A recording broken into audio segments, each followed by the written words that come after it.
donc je vais essayer d'être très rapide.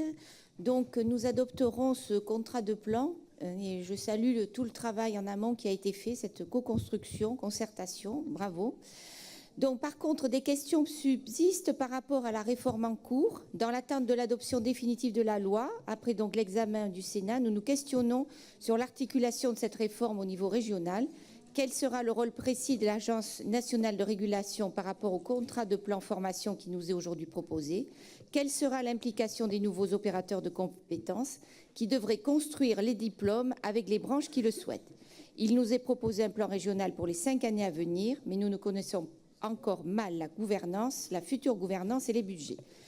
Autre question sur l'articulation avec le nombreux plans de formation initiés par l'État en région et le nouveau PIC. Sur les 4 priorités dans le CPR formation professionnelle, nous prenons acte de la concertation qui a eu lieu, je viens de le dire, et nous sommes d'accord sur les 4 priorités générales énoncées en l'état. Mais quelle déclinaison concrète dans la mise en application du contrat de plan? Enfin, des points de vigilance pour une équitable répartition territoriale des offres de formation, sur le ciblage des demandeurs d'emploi en priorité et les chômeurs de longue durée dont nous avons vu le poids considérable dans notre région, pour une veille permanente sur les besoins des entreprises, les emplois nouveaux, une meilleure réactivité de l'offre de formation en adéquation, sur l'information et l'orientation de la formation, nous sommes au cœur de la compétence de la région. Quelle organisation territoriale, par contre, des espaces d'information qui deviennent régionaux et quels coûts supplémentaires à la charge de la région?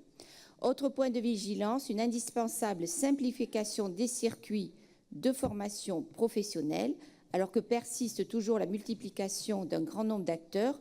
Quel rôle la nouvelle agence AROF Nouvelle-Aquitaine? Et enfin, sur l'évaluation de la mise en place du contrat de plan de formation, nous demandons que cette évaluation soit présentée régulièrement en CP et une fois par an en plénière pour assurer la transparence des résultats et réorienter les actions mal engagées.